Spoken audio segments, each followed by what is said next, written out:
sebentar ya.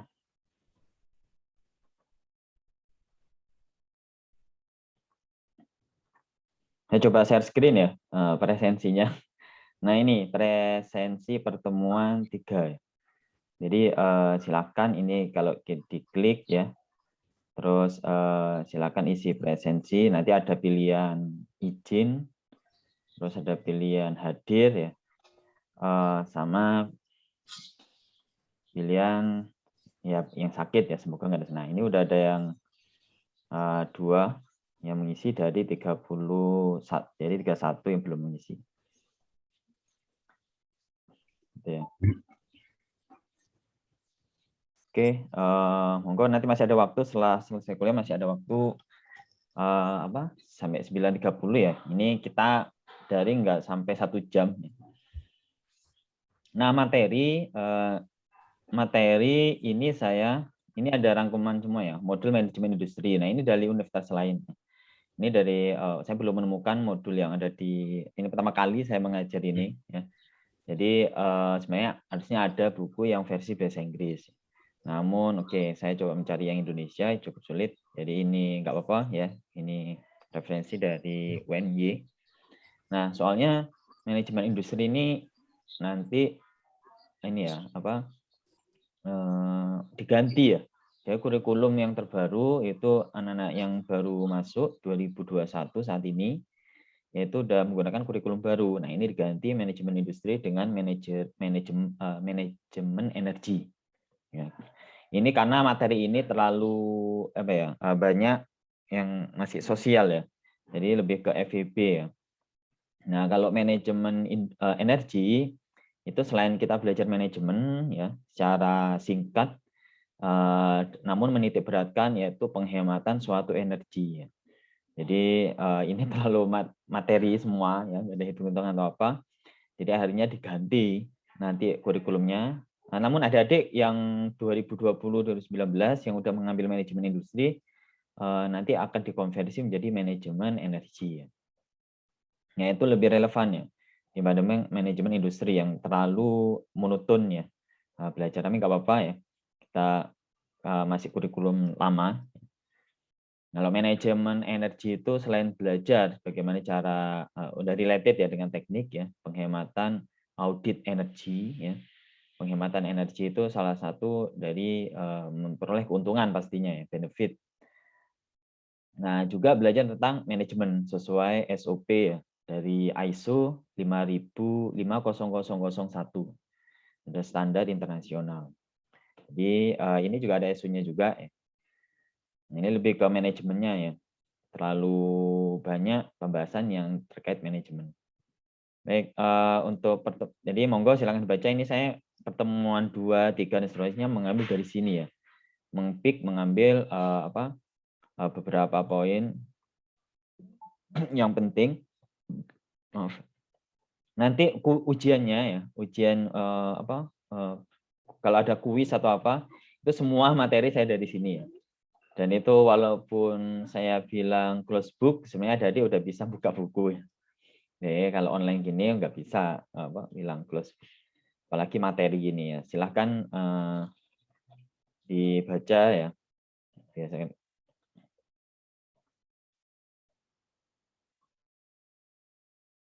Mungkin ada pertanyaan untuk yang pengisian presensi. Ini saya cek dulu. Oke, udah 19 yang mengisi. Oke, next. Ini kan ya. Jadi kalau bisa dari ini manajemen industri minimal B lah ya. Ya, kan dari kalau udah baca modul itu ya, saya kira dapat A sangat mudah. Ya, teori tahap. Jadi untuk pertemuan kali ini kita belajar tentang teori manajemen ya, perkembangan teori manajemen. Yaitu yang pertama tahap perkembangan teori manajemen.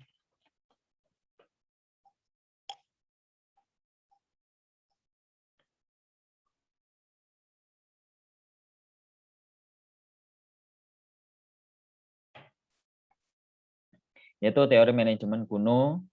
Ada yang selanjutnya berkembang ya, teori manajemen klasik yang mencakup manajemen ilmiah dan organisasi klasik. Terus dilanjutkan dengan aliran ya, bukan sekte ya maksudnya di sini. Yaitu aliran perilaku yang mencakup pendekatan hubungan manusiawi dengan ilmu perilaku. Nah, untuk presensi yang sebelumnya, ini alhamdulillah isi semua ya, jadi nggak ada yang izin. Karena yang izin atau nggak hadir 3 kali, itu nggak bisa ikut UTS ya. Kalau izin bisa, dan kemudian nanti harus menyimak ya, menyimak YouTube. Kalau izinnya acceptable, saya terima, nyimak YouTube dan isi di kolom komentar. Nah, selanjutnya adalah aliran kuantitatif. Ya, terakhir itu teori manajemen kontemporer dan teori manajemen yang lebih ke humanity ya. Nah, teori manajemen kuno ini sudah berkembang ya pastinya oleh bangsa kuno saat itu seperti Romawi, Mesir, Yunani dan seterusnya. Ya, meskipun belum ada manajemen yang sistematis ya. Jadi kemarin kita kan udah bahas ya, udah bahas apa namanya ciri-ciri ya dari beberapa teori arti manajemen. Jadi ada manajemen mengatakan bahwa manajemen suatu seni ya. Seni. Nah, ini yang teori manajemen kuno bahwa manajemen suatu seni. Yaitu secara praktis contohnya bangsa-bangsa Mesir, Yunani, Romawi ya sebenarnya sudah menerapkan ilmu manajemen ya. Contohnya baik dalam organisasi pemerintahan maupun dalam dunia bisnis. Ini mereka ilmu manajemen yang diimplementasikan ya, atau teori kuno itu bersifat sporadis. Sporadis itu apa? Yaitu dia tidak tentu ya. Jadi belum secara terorganisasi dengan baik kalau compare dengan sekarang. Nah, sebenarnya contoh produk ya dari teori manajemen kuno ya. Ini nggak mungkin ya bangun ini asal bangun keluduk gitu tanpa ada persiapan, perencanaan ya. Nah, kemarin kan udah belajar yaitu manajemen industri itu setidaknya ada beberapa tahap ya. Pertama perencanaan ya, pelaksanaan, pengendalian, evaluasi ya. Nah, kali ini mungkin hanya beberapa. Jadi sporadis ya itu tadi tak tentu ya. Setidaknya perencanaan dan pengendalian. Ini pasti kan merencanakan ya, panjang berapa, tinggi berapa ya. Dan bahan-bahannya berapa, terus pekerjaannya berapa yang harus mengerjakan ini dan seterusnya. Makanya disebut dengan sporadis tak tentu. Jadi semua elemen manajemen dari perencanaan, persiapan sampai evaluasi itu tidak efektif secara keseluruhan. Jadi hanya beberapa tahap saja yang diimplementasikan. Ini juga ya, nggak mungkin buat kuburan ini benar-benar simetris ya. Nah, makanya di sini ada teori seni di sini. Pastinya juga ada matematika juga untuk membangun ini ya. Sedemikian hingga agar kuat ya semakin ke atas semakin runcing.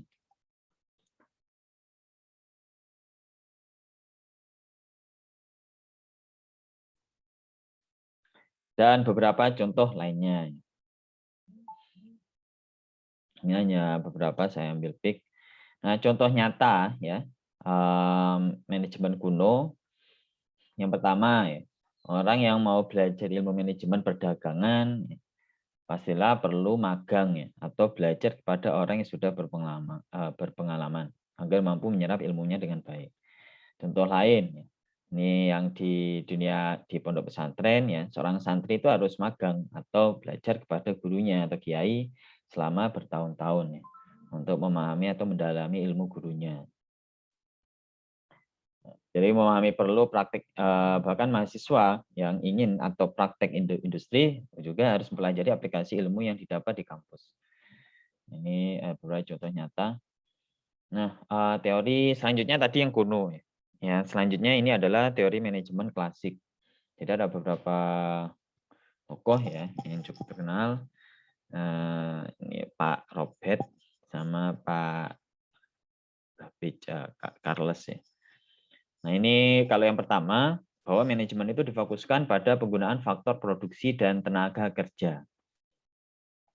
Karena beliau ini adalah seorang manajer pabrik ya, cukup fenomenal pada masanya yaitu di Skotlandia ya. Jadi faktor produksi adalah apa yang perlu di-manage, yaitu pemeliharaan alat industri, bahkan tenaga kerja.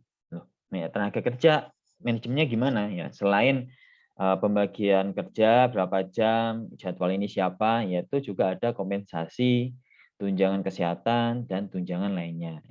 Dan ini suatu manajemen juga ya, manajemen para SDM agar bekerja secara efektif. Selain gaji ya, jadi kan pasti ada tambahan-tambahan lainnya. Terus yang kedua, Pak Charles ini adalah seorang profesor matematika ya pada masanya, namun tertarik di manajemen.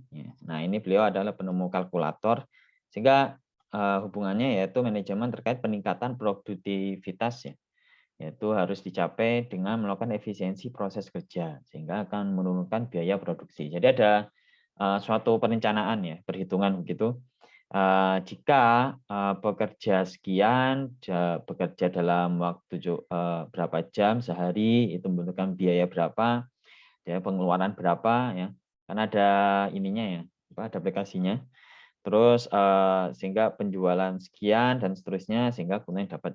Jadi benar-benar perhitungan ya, matematis, agar pastinya efisiensi itu lebih tepatnya pengeluaran itu lebih kecil daripada ini ya. Jadi ada keuntungannya. Efisiensi ini lebih ke keuntungannya. Jadi meminimalisir proses pengeluaran, biaya produksi. Jadi dia namanya ini pastinya juga tenaga kerja juga ya. Yaitu soal gaji itu include di sini, sehingga ada sebenarnya detailnya ilmu ini ya. Namun saya nggak akan perjelas, itu nanti yang akan dipelajari anak-anak FEB, Fakultas Ekonomi dan Bisnis. Misalnya kita mengetahui barangkali ada nanti calon-calon manajer ya. Makanya ini diganti ya mata kuliah ini dengan manajer energi. Dan ada sertifikasinya di LSP ya, Lembaga Sertifikasi Profesi di Unisma. Jadi lebih concern ya, lebih kasih contoh yang real terkait bagaimana sih seorang menjadi seorang manajer, namun langsung objeknya jelas, yaitu di energi. Dan ini bisa di acceptable semuanya, baik itu sipil, mesin, ataupun elektro. Jadi untuk manajer energi ini, kalau ada ketika kerja di industri manapun, ya, itu pasti nanti ada yang auditor ya. Auditor, para pemilik perusahaan itu pasti memilih kalau ada SDM yang udah certified, udah memiliki sertifikasi manajer energi, itu lebih senang daripada mengambil audit energi dari luar. Tuh. Mungkin kalau manajer energi itu ya ini ya, contoh sederhananya manajemen energi di rumah, nah, gitu aja.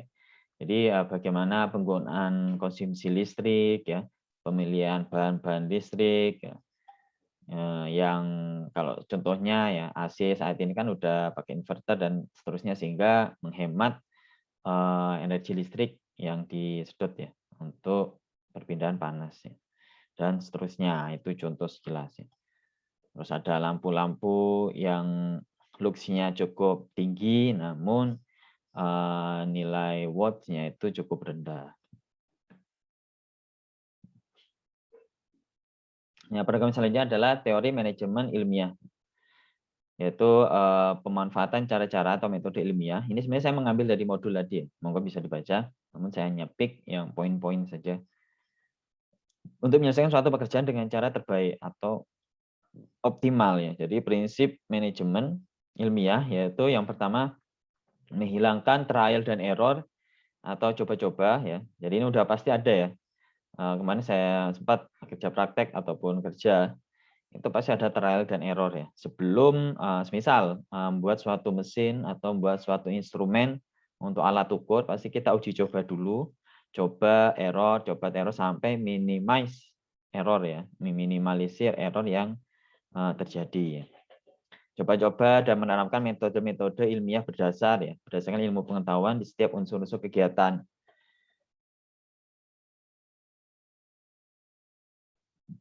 Kalau contohnya ketika saya kerja ya, kalau kerja praktek itu saya merancang bendungan plus instrumentasinya. Jadi dengan ilmu pengetahuan fisika dasar dan instrumentasi industri. Jadi merancang suatu aliran. Aliran itu kita mau monitoring ya limbah ya. Saat itu limbah bagian di PT Badak itu saya lupa. Nah, itu kita ukur ya sehingga kita bisa monitoring jarak jauh. Nah, kan menerapkan ilmu-ilmu pengetahuan dasar sesuai case ya, kegiatannya apa, bidangnya apa. Selanjutnya itu milih pekerjaan terbaik untuk setiap tugas tertentu. Selanjutnya memberikan latihan dan pendidikan kepada pekerja. Ini pasti ada ya, walaupun nanti dari udah lulus nih banyak ikut sertifikasi, nanti pastinya ketika udah masuk di perusahaan itu pasti ada namanya proses pelatihan. Seperti contohnya bank. Bank itu kan menerima anak-anak teknik juga. Makanya di sana ada saya lupa ya. Jadi ada manajemen ya. Maksudnya dalam artian ada, saya lupa istilahnya. Jadi itu ada suatu istilah 1 bulan awal atau 6 bulan awal itu berupa pelatihan semuanya. Jadi nggak harus yang masuk di bank, ini bisa contoh ya, Pak, ada yang mau banting setir. Itu nanti ada proses pelatihan ya kayak ini ya, pendidikan pada pekerja. Itu jadi contoh realnya langsung. Makanya nanti ada kalau di interview ya. Kalau yang kamu bisa ada pertanyaan gini ya, kamu udah belajar tentang PLC atau apa? Ya. Udah belajar, namun jangan bilang gini, udah belajar namun hanya sekilas, bukan ya. Udah pernah belajar apapun, namun saya siap belajar ya. Dalam artian itu kunci biasanya cukup efektif ya ketika wawancara. Saya udah mampu ya belajar sesuatu apapun, baik itu yang baru atau yang related dengan bidang saya ya. Makanya kenapa pasti ada pelatihan nanti di sana. Jadi yang sebenarnya diinginkan interviewer itu adalah keinginan untuk belajar. Selanjutnya setiap petugas harus menerapkan hasil-hasil ilmu pengetahuan pastinya ya. Jadi walaupun nanti kerja di karena kalau lulusan S1 ya itu dipastikan belum siap kerja, dalam artian harus ada pelatihan. Dan pelatihan itu pasti disediakan oleh perusahaan.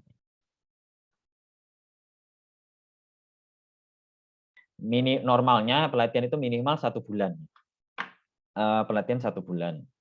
Jadi barangkali nanti jadi bos atau manajer atau apa ya, itu emang butuh pelatihan ya untuk para pekerja baru. Kecuali ya kalau lupa ada yang rekrutmen kerja namun dia langsung jadi supervisor dan seterusnya. Nah, itu biasanya pendaftarannya bukan pendaftaran umum, namun pendaftarannya lewat portofolio. Yaitu biasanya pasti ada syaratnya, yaitu pengalaman kerja minimal 5 tahun di bagian manajemen, di bagian udah pernah berpengalaman sebagai supervisor di bagian ini dan seterusnya begitu ya. Jadi benar-benar ada pengalaman real ya. Kalau pengalaman masih kuliah, organisasi di kuliah itu masih belum, sehingga jalur yang umum. Jalur umum maksudnya apa? Yaitu ada pelatihan dan pendidikan para pekerja. Nah, setiap melakukan pendidikan biasanya langsung dibagi tugas ya, dan melakukan hasil-hasil ilmu atau pelatihan tersebut di dalam menjalankan tugasnya. Yang terakhir, kalau udah berjalan ya, adik-adik udah bekerja nih ya. Udah bekerja, udah melewati pelatihan dan lolos, ya baru harus dijalin kerjasama yang baik antara pimpinan dengan pekerja. Pasti terkait ya, makanya skill ya, mumpung masih baru gini ya, skill yang dibutuhkan sebenarnya nggak hanya IPK ya. Nah, jadi kemarin saya kan S1-nya di UGM ya, jadi kemarin sempat acara reuni ya, acara daring dengan para alumni ya. Ketua alumni itu bos cukup besar. Ya. Nah, itu mengatakan semua ya, 99,99% itu bahwa soft skill, pertama public speaking ya, dalam menjaga network, ya, jaringan itu sangat perlu di-compare dengan IPK. Jadi IPK itu hanya pintu masuk awal saja. Pintu masuk awal, oke lah, pintu masuk awal udah minimal, udah apa masuk. Kalau kerja itu ada yang berapa ya? 2,75 atau 3 ya. Jadi kalau sekarang kerja itu udah nggak lihat ini ya alumninya ya. Kalau dulu emang zaman saya itu lihat alumni mana ya. Contohnya PLN itu hanya menerima alumni ITB, ITS dan UGM. Kalau sekarang udah nggak ada ya. Jadi rekrutmennya udah langsung umum ya, semua alumni manapun. Jadi persaingan semua alumni manapun ya. Emang tes awal itu IPK udah memenuhi syarat ya. Itu hanya pintu awal saja ya. Kalau nggak salah 2,75 atau berapa ya. Oke, ya 2,75 seingat saya. Nah, itu masuk baru ada tes. Tesnya apa? Tesnya ya itu umum ya, bukan tes matematika atau apa. Ini contoh yang PLN. Ya, tesnya itu ini apa? Berupa tes psikotes ya. Terus banyak ke TPA ya. Itu bisa buat bahan-bahan latihan. Psikotes yang cukup sulit bagi saya itu tes koran ya. Tes koran itu ada di harus menghitung, bukan menghitung cepat sebenarnya ya. Monggo bisa cari tes-tes psikologis ya. Nah, bukan menghitung cepat, namun menghitung secara konsisten. Jadi yang dilihat itu bukan kecepatannya. Ada yang hitung cepat gitu ya, wah cepat. Tapi nggak lolos, ada gitu ada. Menurut saya, pinter gitu ya. Namun dilihat itu konsistensi ya. Jadi kita itu menghitung ya, tes koran itu ini ada angka ya. Angka 1 dengan di bawahnya dihitung berapa ya. Perhitungannya maksimal cuma sampai 10 ya. Jadi cuma hanya 1 digit yang ditulis dan itu nanti stop berhenti ya. Nah, setelah mulai, nah ngitung lagi. Nah, jadi dari stop berhenti itu jumlah yang dihitung itu harus konsisten. Itu yang paling utama. Jadi dia udah bisa memanage energi kita sebagai pekerja ya secara mandiri ketika dikasih tugas. Ya. Ibarat biasanya kalau menjelang sore siang kan udah lelah. Ya.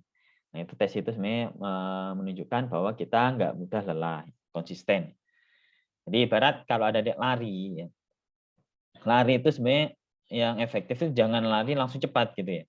Namun standby, steady ya, nggak perlu cepat-cepat, yang penting konsisten. Dan ya nggak terlambat juga ya. Kecepatan sedang terus ya itu konsisten, bukan cepat langsung lambat. Apalagi lambat ya. Terus cepat. Nah, itu sebenarnya bagus ya. Namun pastikan ada titik jenuh ya, lelah. Jadi standby aja. Standby ya. Steady state atau kecepatannya sedang. Begitu ini juga ya. Jadi jangan khawatir ya. Monggo soft skill sangat ini bisa ditingkatkan. Nanti public speaking itu benar-benar yang real ya, sangat dibutuhkan nanti di dunia kerja. Bapak saya engineer loh, engineer nggak bisa speak ya, communicate dengan ini yang saya inginkan seperti ini, namun kita nggak bisa menyampaikan ya, atau negosiasi dengan bos karena kita desainnya seperti ini ya. Kalau kita nggak bisa skill negosiasinya kurang ya zong ya nanti. Bapak kan nggak akan dipecat juga, iya nggak akan dipecat, namun jenjang karirnya itu lambat. Oke, itu ya. Ini saya selingi dengan pengalaman juga, biar nggak monoton belajar ini terus. Nah, selanjutnya adalah ini yang manajemen klasik, ada teori manajemen ilmiah ya. Yang selanjutnya ada teori organisasi klasik. Jadi teori ini, manajemen yang kedua ini, itu sudah mengimplementasikan organisasi klasik ya. Yang ada 14 prinsip. Yang pertama yaitu pembagian pekerjaan, division of work, kewenangan dan tanggung jawab. Jadi ada jelas ya SOP-nya, kewenangan dan tanggung jawab, authority dan responsibility ya. Terus pastinya disiplin artian kerja dari jam sekian sampai sekian dan seterusnya. Atau kalau di dunia akademik itu ada deadline-nya tanggal sekian, pukul sekian. Terus kesatuan komando ya, jadi dalamnya satu frekuensi antara atasan dan staf di bawahnya. Kesatuan arah pastinya, unity of direction. ya, dan kepentingan individu harus tunduk pada kepentingan umum ya. Jadi subordination of individual interest to general interest. Jadi dalam artian gini, contohnya ya, kalau ada adik misal, waduh lagi putus cinta ya, lagi putus cinta atau apa ya, sehingga harus atau apa, misal ada janjian dan itu kegiatan keluarga atau family ya, atau jadi sehingga kita tidak bisa datang rapat saat itu ya. Nah, itu ketika di jam kerja atau apa, ya udah kita fokus ini kepentingan umum dulu ya. Sekalian kalau nggak hadir ya udah nggak hadir gitu ya. Nah, itu maksudnya ini ya. Jadi kepentingan individu ya. Terus contohnya lagi, semisal ya anak buah kita itu ponaan kita ya. Atau supervisor kita. Nah, ini kita misal posisinya sebagai manajer, supervisor kita itu sahabat kita ya, sehingga perlakuannya berbeda. Nah, itu. Ini individual interest dalam artian kita harus tunduk pada kepentingan umum. Kepentingan umum adalah ya visi misi dari perusahaan tersebut ya, atau organisasi tersebut ya. Kita fokus di sana.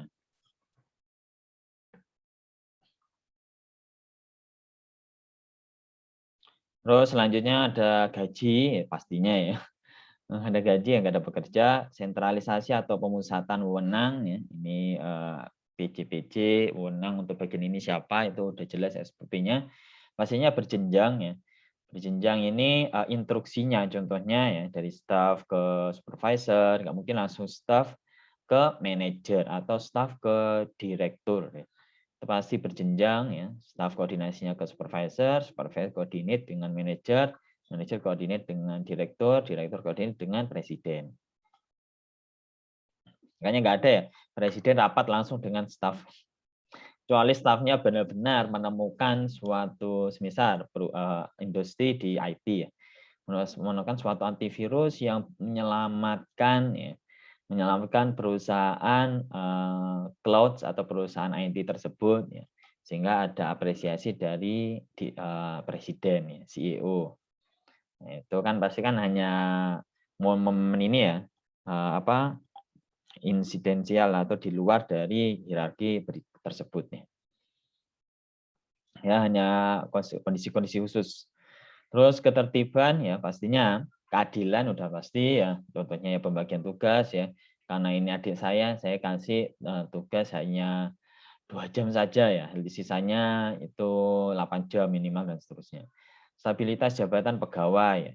Nah, ini makanya ini kalau di dunia kerja ya, entah itu di pemerintahan atau apapun itu pasti ada rolling ya. Ada rolling.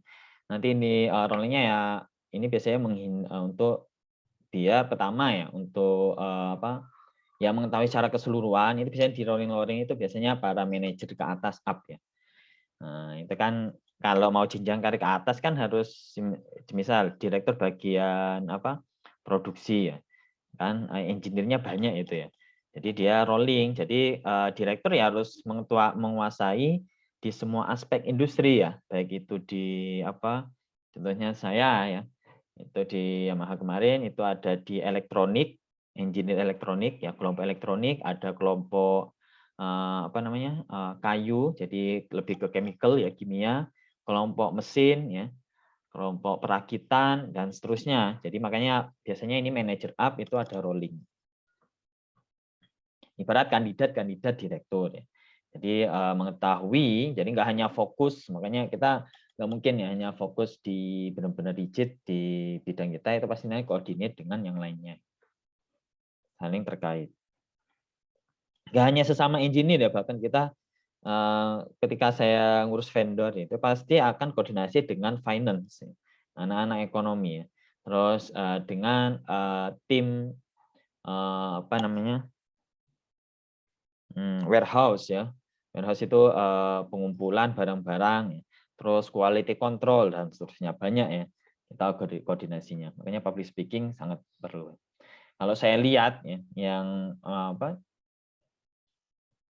yang cukup kenaikan jabatannya cukup cepat ya. termasuk manajer saya itu cukup cepat ya, dari supervisor langsung ke manajer, karena beliaunya emang bagus dalam public speaking dan negosiasinya juga bagus. Prakarsa dan kesatuan, esprit de corps. Nah, ini yang terakhir yaitu bukan terakhir, belum ya. Teori manajemen aliran perilaku. Jadi ada pendekatan hubungan manusiawi, human relation. Jadi lebih ke peranan yang sangat penting dalam organisasi, yaitu hubungan manusia. Namun ada keterbatasan ya, yaitu kita sulit memprediksi prestasi kerja ya, jika hanya melihat faktor sosial. Selanjutnya adalah pendekatan kuantitatif ya. Ini keputusan oleh manajer, yaitu efektivitas kriteria ekonomi dapat diukur. Jadi keywordnya itu ini dapat diukur, ya, terukur, dan percaya pada model matematika. Ya. Namanya model matematika sudah pasti terukur ya, sehingga membutuhkan bantuan komputer di sini. Nah, ini pendekatan hanya efektif untuk kegiatan manajemen itu bagian perencanaan dan pengawasan. Selanjutnya ada teori manajemen kontemporer ya, yaitu ada beberapa pendekatan. Yang pertama pendekatan sistem, yaitu memandang organisasi sebagai suatu kesatuan yang terdiri dari bagian-bagian yang saling terkait, saling berhubung dan saling mempengaruhi. Sudah pasti ya, bagian produksi, bagian mesin, terus bagian finance, ya nggak mungkin kita nggak ada hubungan dengan finance, nggak mungkin, karena ketika kita mencari vendor pasti hubungannya dengan uang ya, dan seterusnya. Loh Pak, kalau HRD, yo pasti ada ya. HRD itu yang membuat, HRD itu bagian ini ya, rekrutmen dan bagian edukasi atau pendidikan dan pelatihan. Semua pelatihan itu dari HRD. Contohnya, oke, ada mesin baru nih untuk mencetak elektrik apa ya? Rangkaian elektrik X misal. Nah, itu karena mesin baru sehingga butuh pelatihan. Nah, yang ngadain ya dari HRD ya, mengundang para pembicara yang ahli di bidangnya yang udah berpengalaman seterusnya. Ada pendekatan situasional atau kontingensi. Ya, ini kontingensi ini cukup penting ya di semua aspek ya, terutama untuk di energi. Prinsip dasar yang mendasari pendekatannya adalah tidak ada cara yang terbaik untuk melaksanakan suatu perencanaan, organisasian maupun pengendalian karena sangat tergantung pada situasi dan kondisi. Maksudnya gimana ya? Jadi kita sebenarnya udah melakukan pendekatan ya. Jika begini itu bagaimana? Itu kontingensi maksudnya gitu. Jadi kemungkinan-kemungkinan yang akan terjadi ke depannya apa? Jadi kita udah membuat suatu perencanaan. Oke, ketika ada penurunan ya, profit sekian persen. Nah, itu apa tindakan kita? Oke, itu manajemen ya. Kalau kita di engineer, elektro energi, contohnya, oke, ketika PLN, ya, ini contohnya di PLN, ya, kalau di PLN, tiba-tiba kan ini ya, kita kalau Jawa Timur itu transmisinya, aliran sutetnya, transmisi listriknya itu dari Jawa Barat ya. Sebagian besar dari kalau kita ini apa namanya? Dari Python itu ya, Jawa Bali itu ya. Nah, itu kalau dan kita ambil contoh yang dulu ya, Jakarta yang tiba-tiba mati listrik gitu ya. Dan itu cukup lama ya, menyedihkan ya. Nah, itu cukup lama di ibu kota lagi ya. Nah, itu kan Jakarta ambil listriknya itu dari Jawa Timur ya. Jadi alirannya itu ada dua transmisinya. Melewati Jawa Tengah bagian utara sama Jawa Tengah bagian selatan ya. Ini saya kasih contoh kontingensi kalau di bidang ini. Jadi ini Jakarta, anggap aja Jakarta ya. Ini ada dua aliran ya. Nah, transmisinya ada dua. Kenapa ada dua? Karena ini ada dua pun udah termasuk kontingensi tadi, pendekatan situasi. Kok nggak satu aja Pak? Loh, kalau tiba-tiba ini apa namanya keputus, ya ini mati ya, nggak ada cadangan. Jadi ini salah satu kontingensi. Jadi kita udah mempersiapkan, kita mau ngelistriki Jakarta nih ya, Jabodetabek. Namun berapa alirannya? Oh satu aja loh. Kita harus berpikir situasi kemungkinan yang akan terjadi, yaitu terjadinya bencana ya. Terus kalau yang Jakarta kemarin itu ada pohon yang runtuh jatuh ya, jadi memutus sutet ya, merobohkan sutet, jadi terputus aliran utama ya. Nah, jadi kalau ada yang utama terputus, itu bagaimana? Misal ada bencana tersebut, kontingensi. Nah, itu salah satu kontingensi ya. Pendekatan situasi yang kemungkinan yang akan terjadi. Ya. Oke, jadi kita ada cadangan aliran yang kedua. Namun buruknya kemarin ya di Jakarta itu apa namanya? Oke, ini udah keputus nih, ada bencana ya, pohon jatuh. Nah, akhirnya aliran listrik itu dialiran di sini semua ya. Kok delalah apa ya kalau bahasa Jawanya. Tiba-tiba juga ada apa namanya? Putus di sini. Nah, ini kontingensi yang lebih rigid lagi ya.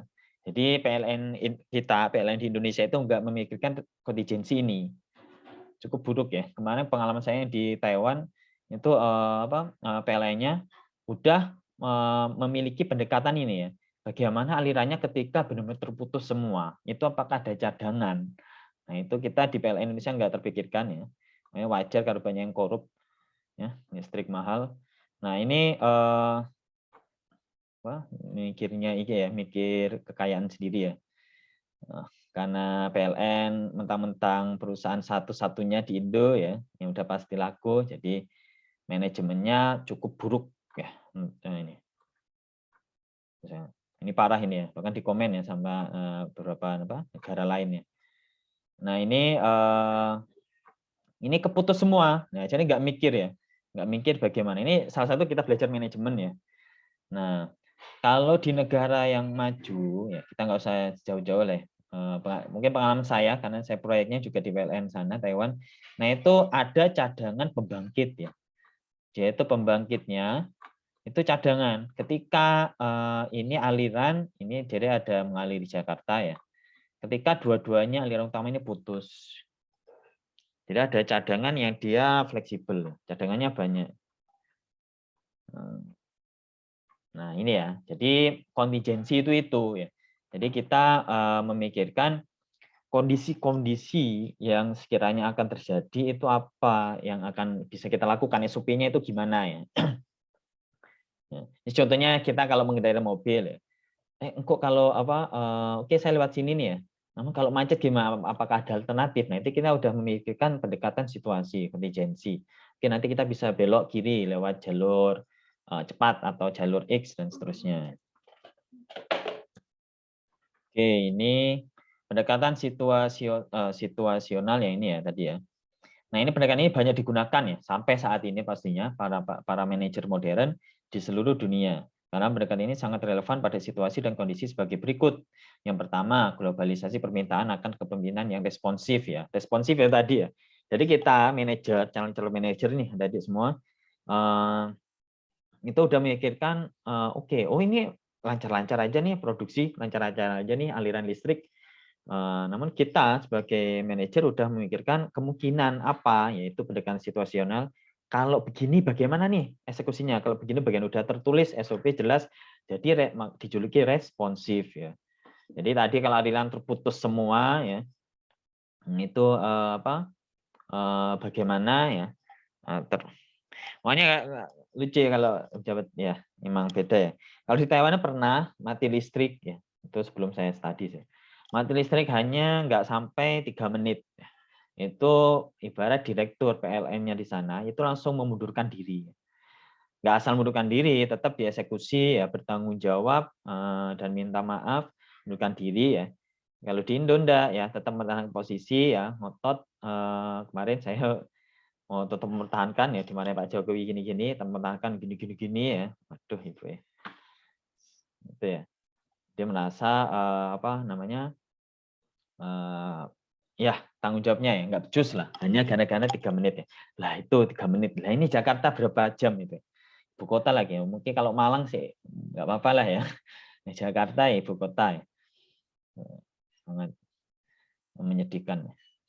Oke, mungkin adik-adik ini calon-calon manajer ya, sehingga memiliki skill manajemen yang bagus ya, hadapan PLN yang semakin lebih baik atau perusahaan manapun ya, terutama ya perusahaan-perusahaan yang plat merah. Terus tuntutan struktur organisasi ya, keterampilan pastinya ya, responsif. Nah ini responsif semua ya, kepemimpinan responsif, organisasi yang responsif ya, terhadap perubahan lingkungan. Dalam artian organisasi ini dia kondisional, fleksibel. Makanya kenapa ada perubahan organisasi, strukturnya sudah pasti ya. nggak usah jauh-jauh, di Unisma aja ya, yaitu membuat lembaga baru. Nah, itu kan struktur organisasinya berubah ya. Yaitu apa? Yaitu LSP Unisma, Lembaga Sertifikasi Profesi. Yaitu untuk mewadahi, memfasilitasi ada di alumni Unisma agar mengantongi suatu sertifikat yang dia dibutuhkan di dunia kerja ya. Nah, kalau untuk teknik saat ini sertifikasinya itu tadi manajer energi ya. Makanya kenapa ini matokannya diganti dengan manajemen energi nanti. Monggo nanti ada di udah ini ya, kalau nggak salah di pendaftaran awal itu udah termasuk bayar, itu kan bayar sertifikasinya ya. Kalau biaya aslinya itu bisa sampai 750 sampai 1 juta ya untuk sertifikasinya. Namun ini ada pembayaran berapa ya di subsidi, nanti ada di wajib ikut sertifikasi itu. Jadi mengantongi nanti manajer energi, calon-calon manajer di bidang energi. Perubahan kebutuhan dan keinginan para pekerja seperti keamanan, jaminan pekerjaan, dan seterusnya. Nah, ini yang terakhir yaitu pendekatan hubungan manusia baru atau Neo Human Relation. Jadi ini maksudnya apa? Merupakan pendekatan integratif yang menggabungkan ya pandangan positif terhadap hakikat manusia dengan studi organisasi secara ilmiah. Jadi menggambarkan kerja manajer yang efektif ya. Ini pendekatan ini bahwa manusia merupakan makhluk sosial, memiliki emosional, intuitif, dan kreativitas. Jadi dengan memahami kedudukan dan karakteristik suatu manusia, prinsip manajemen di poin 5 ini dapat dikembangkan ya sesuai dengan perkembangan zamannya. Jadi dalam artian dia itu kondisional ya.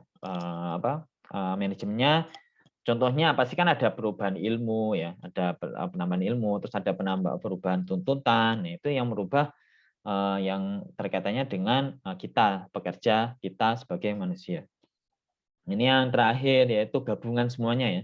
Pandangan integratif yaitu pandangan berusaha menggabungkan semua pendekatan yang ada. Organisasi dipandang sebagai suatu sistem ya. Jadi suatu sistem. Sistem itu adalah suatu, di dalamnya ada suatu bagian-bagian yang saling terkait dan saling berhubungan ya. Pendekatan manajemen dipilih sesuai dengan situasi yang dihadapi. Jadi ini gabungan ya, kombinasi ya. Monggo Dik, barangkali ditanyakan. Atau mungkin ada yang tanyakan pengalaman ya selama di industri atau bagaimana ya.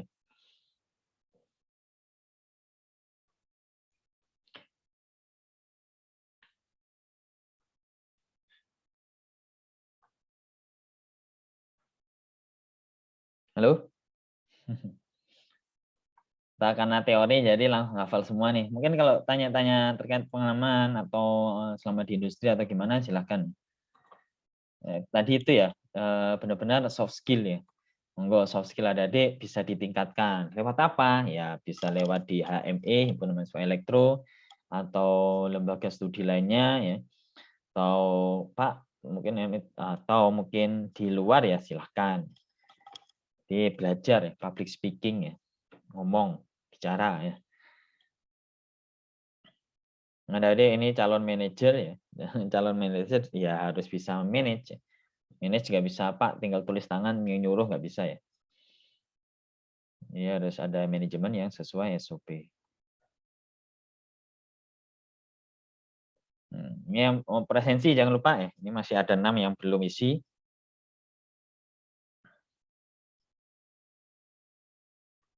Gimana? Ada yang ditanyakan atau sudah cukup jelas? Halo?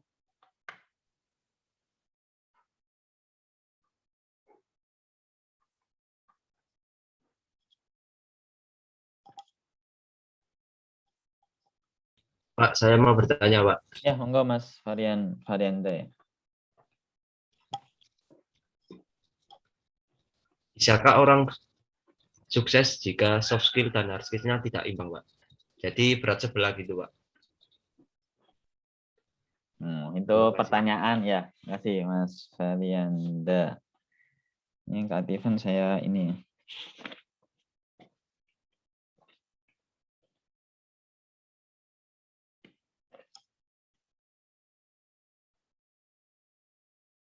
NPM-nya berapa Mas tadi? Amin. Oh ini udah ya. Oke.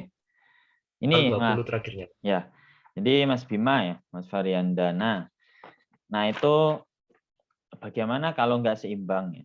Jadi sebenarnya soft skill contohnya hard skill ya. Oke Pak, saya bisa ini tools ini, desain dan sebagainya. Soft skill gimana? Nah itu soft skill sebenarnya kalau hard skill kan butuh pelatihan ya, yang cukup lama. Pasti itu nanti akan dibantu. Hard skill itu pasti akan ada di nanti kalau kerja itu pasti akan ada suatu pelatihan atau apa ya. Nah soft skill ini sebenarnya bisa dikembangkan ya. Dari ibarat Pak saya belum pernah ikut sesi atau apapun atau istilahnya latihan public speaking atau apa. Oke, ada yang teman saya ya kemarin pas sharing-sharing alumni itu benar-benar ya dia nggak ikut organisasi apapun atau apa ya, benar-benar belajar soft skill itu ketika masuk dunia kerja itu bisa ada yang seperti itu ada. Jadi intinya mau belajar ya, mau belajar yang diminta perusahaan ya untuk jenjang naik karir itu mesti orangnya yang mereka mau belajar apa nggak hanya hard skill, namun soft skill itu sebenarnya bisa ya. Bisa karena kebiasaan, pengalaman. Jadi karena kebiasaan, biasanya ada yang case lagi baru ya. Jadi kalau yang penting Mas itu kuncinya adalah mau belajar itu aja. Ya. Kalau oke saya hard skill tuh Pak, malas oke sebenarnya dituntut manajer ya. Biasanya manajer itu mesti akan menuntut kita ya untuk coba deh, saya dulu gitu. Kamu yang ngurus bagian ini diskusi rapat dengan vendor ini ya. Nah, itu kan kita dituntut untuk ngomong. Enggak apa-apa, sekalian belajar, sekalian praktek itu ada case seperti itu. Jadi bisa, Mas. Bisa diseimbangkan sambil jalan gitu. Gitu, Mas Bima. Baik, Jawab Pak. nggak? Terima kasih. Ya, jadi tenang aja, Pak. Saya mungkin sibuk ikut pelatihan ini selama kuliah, nggak ada kesempatan soft skill, belajar ya, public speaking atau apa. Ya sebenarnya public speaking nggak harus ikut di HME atau apa ya. Bisa mungkin di kampung masing-masing ada kegiatan kecil ya. Jadi kita ada kontribusi atau kita belajar presentasi dan seterusnya ya. Nah itu lupa saya nggak ada kesempatan. Oke, pas kerja itu pasti nanti ada dia akan dituntut seperti itu ya. Nah, itu kuncinya itu public speaking ya, supaya wani ngomong berani bicara. Itu benar tuntutan yang pasti akan ada di dunia kerja bidang apapun. Oke, gitu Mas Bima ya. Tenang, masih ada banyak waktu. Kalau misal kelupaan pas kerja nanti pasti ya dituntut juga seperti itu sambil belajar untuk menyeimbangkan. Oke, mungkin ada yang lain. Ini udah izin bertanya ya. Oke. Aku suka gini ya, Mas Nur Hasin.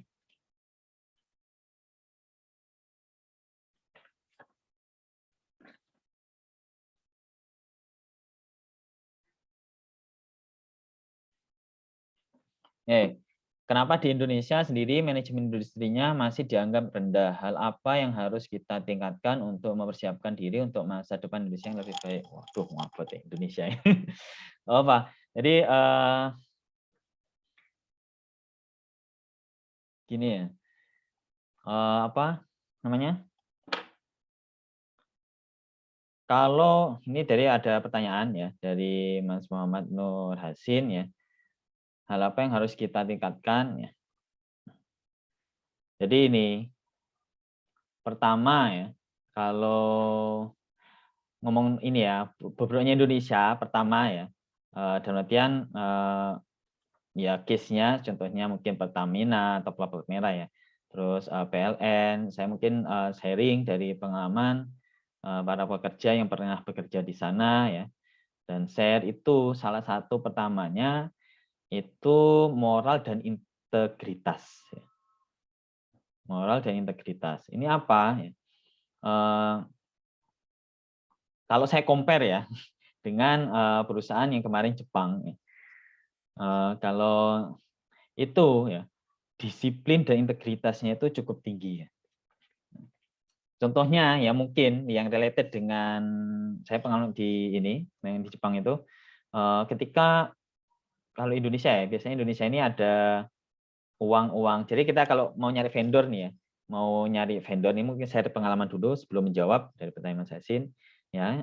Ketika kita mau mencari vendor, oke, langganan kita si X nih, vendor X ya. Jadi ketika kita mencari vendor lagi kan memanggil beberapa vendor nih. Nah, biasanya ada yang nyogok ya. Bukan nyogok ya. Oke, ketika saya memilih vendor X Jadi biasanya ada ucapan terima kasih. Ucapan terima kasih dalam artian biasanya dikasih voucher, kasih uang dan lain sebagainya ya. Karena udah memilih vendor tersebut ya untuk menjual alat kepada kami, perusahaan kami ya. Itu hati-hati dalam peletakan uang terima kasih tadi ya. Nah, ketika kita ya di perusahaan Jepang tersebut itu ngasih uang itu ditolak ya. Ya udah nggak perlu ngasih uang terima kasih ya. Nggak perlu uang ngasih terima kasih karena itu emang udah hasil presentasi Anda vendor X tadi yang udah cukup bagus ya dan meyakinkan kami ya. Bukan kasih uang terima kasih kan biasanya salah kaprah ya, kasih terima kasih hadapannya hubungannya baik, terus nanti dipilih lagi dia gitu ya sebagai partner kerja. Nah itu ya, biasanya banyak di sini teman saya ya dia akhirnya memundurkan diri ya, udah menjabat supervisor di PLN ya, mundurkan diri dari PLN. Nah itu karena ya itu tadi ya, kalau PLN contoh case-nya proyek ya. Oke, aku mau bangun sutet, pasti kan nggak mungkin yang PLN yang buat ya. Itu pasti memanggil vendor ya, vendor atau kontraktor untuk bangun sutet. Nah itu biasanya kan milih vendornya banyak nih, saya milih siapa. Nah itu udah cepet-cepetan ngasih itu ya. Nah itu saat itu ada yang nggak sebutkan itu PLN daerah sana ya Banten. Nah itu dia udah memilih si A kontraktornya untuk bangun sutet di lokasi X ya. Terus akhirnya dapat uang terima kasih ya. Uang terima kasih isinya isinya amplop coklat gitu ya, ditaruh di depan kantornya, ditaruh lewat bawah. Terus ini apa ini ya? Ya. Terus langsung ditelepon pihak dari vendor X ini, tanya di sekretarisnya ini apa ini? Itu ada yang ngirim dari vendor tersebut yang udah kita lolos untuk membangun sutet yang proyek PLN di daerah Banten. Isinya apa? Isinya yaitu dolar-dolar ya. Sama dibeliin pizza dan sebagainya. Nah, itu hati-hati ya. Nah, saat pemberian itu, para staf-staf yang lain ya supervisor up itu langsung ada kunjungan dadakan. Jadi hilang semua orang-orang di sana ya. Ya hilang semua di sana ya. Dan akhirnya ini ya saya itu sering gitu ya. Bahkan sampai tiba-tiba ada KPK datang ya. Ada KPK datang untuk ada kayak bau-baunya ya. Bau-baunya itu ada uang-uang gelap atau apa. Ya itu tadi ya. Dan ya mengundurkan diri membuka bisnis di Bandung. Itu. Nah, itu salah satu integritas apa. Ya jadi biasanya seringnya uang ya. Nah, kalau yang Jepang itu akhirnya ada titik tengah ya, tetap mau ngasih, kita nggak terima uang. Ya akhirnya ucapan terima kasihnya berupa apa? Ya udah diwejangi makanan ya, biasanya voucher makanan kan langsung habis ya. Ini beda lagi ya. Jadi hati-hati ya. Pemilihan itu hati-hati ya. Itu salah satu integritas ya, profesionalisme, kejujuran itu benar-benar dan moral ya, moralnya tadi ya, memperkaya diri sendiri itu sangat dibutuhkan. Nah, salah satu faktor yang pengganggu industri yang ada di Indonesia itu salah satu masuk bagian dari manajemen ya. Kemarin kan semester pertama, kedua ya, itu kan ada belajar ya. Karakter suatu manajemen yang bagus itu adalah pertama perilaku, integritas dan seterusnya. Nah, kenapa kalau yang kayak bea cukai kan biasanya identik dengan ini ya, mengambil barang-barang gelap atau apa sampai ditulis ya integritas, berintegritas tinggi. Jadi itu untuk menekankan pegawainya ya, agar potensi-potensi korup ya, potensi tidak jujur itu dihindari ya. Itu Mas Hasin, Mas Hasin semuanya ya. Jadi nggak heran kalau perusahaan Jepang seterusnya ya, integritasnya, kejujurannya sangat tinggi. Contohnya lagi gini ya, nah ini saya sharing pengalaman. Ketika ngurus vendor ya, saya harus mengirim mesin ke Korea. Nah, itu mesin ke Korea kan lewat bea cukai ya. Lewat bea cukai. Nah, lewat bea cukai kan dicek. Nah, itu saya ngurus di bea cukai itu secara umum ya. Maksudnya sesuai SOP ya. Sesuai SOP yang benar ya. Nah, terus ya kita nggak ngasih embel-embel atau ngasih ya cukup ngasih makan ya standar SOP yang harus kita perlakukan kepada partner kita bea cukai, hanya itu sebatas itu aja ya. Namun kita nggak ada embel-embel. Saya sampai tanya ke manajer, loh Pak, kok perusahaan sebelah ya kami kenal karena kita berpartner ya, itu kok lancar ngurus ngirim mesin ke luar negeri ya, ngurus bea cukainya, kok lama Pak. Loh ya karena kita nggak ada embel-embelnya. Itu perusahaan Indonesia yang sebelah, kita nggak ada embel-embelnya, udah sesuai SOP ya. Loh Pak, ada yang bertanya, loh Pak, ini nggak akan ganggu? Nggak, karena kita udah tahu karakter dari bea cukai kalau kita nggak ada embel-embel cukup lama, kita udah estimasi berapa lama nih prosesnya. Jadi kita udah merange, oke, kalau yang tetangga sebelah kita dikasih uang, kasih ini itu cepat ngurus bea cukai, kita nggak ada ngasih apa-apa, ya itu salah satu integritas, kejujuran, ya udah profesional ya. Nah itu kita udah merange, oke, yang harusnya kalau tetangga sebelah itu bisa 2 hari ngurus dokumen, keluar mesin, kita butuh waktu seminggu sih. Kayak kita harus ngerange seminggu, sehingga deadline yang kita harus harapkan itu sesuai dengan apa yang kita rencanakan. Nah gitu ya. Itu saya salah satu yang tergeleng-geleng, oh jadi gitu. Nah itu pengalaman ketika kita berpotensi untuk ngasih uang suap dan potensi untuk menerima uang suap. Ya, kalau menerima uang suap itu tadi akhirnya penengah yang di Jepang itu ya wis kalau makanan nggak apa-apa. Jadi kayak diwejangi, ayo makan-makan di restoran ini. Nah itu beda lagi ya, bukan uang tadi sampai dolaran gitu ya. Di amplop coklat isinya kok dolar ini di terawang gitu. Nggak dibuka ya, ini ya dikembalikan lagi ke vendor tersebut ya. Makanya godaan-godaan korupsi itu cukup tinggi. Nah ini bobroknya ya korupsi ya. Para koruptor memang penyakitnya. Itu salah satu agar Indonesia ke depannya cukup tinggi. Apa yang disiapkan? Ya, pertama integritas ya, dan profesional ya. Jadi harus tanggung jawab ya sesuai kapasitasnya, sesuai SOP dan seterusnya. Oke begitu Mas Hasin menjawab dan lainnya. Gimana Mas? Terima kasih. Ya sip ya. Jadi belajar makanya mungkin contohnya buat oke lah buat simulasi kecil-kecilan yaitu kantin kejujuran atau apa ya.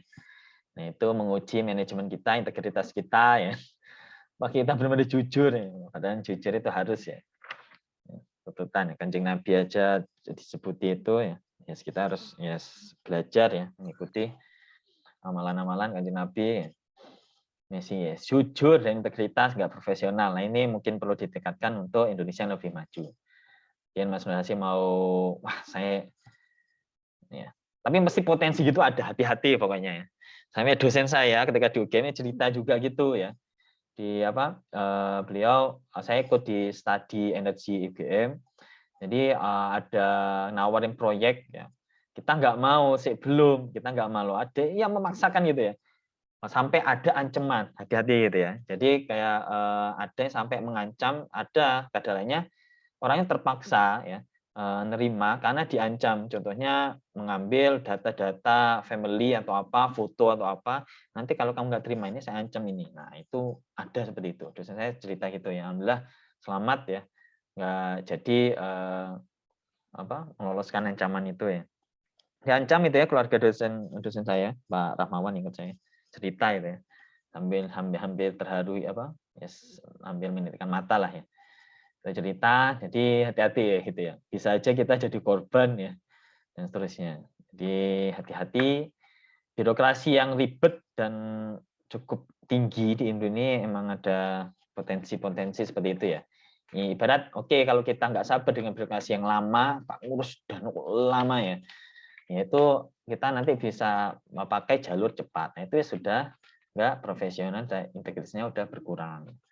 Sementing kita sabar, tahu birokrasinya gimana alurnya, kita bisa adaptasi.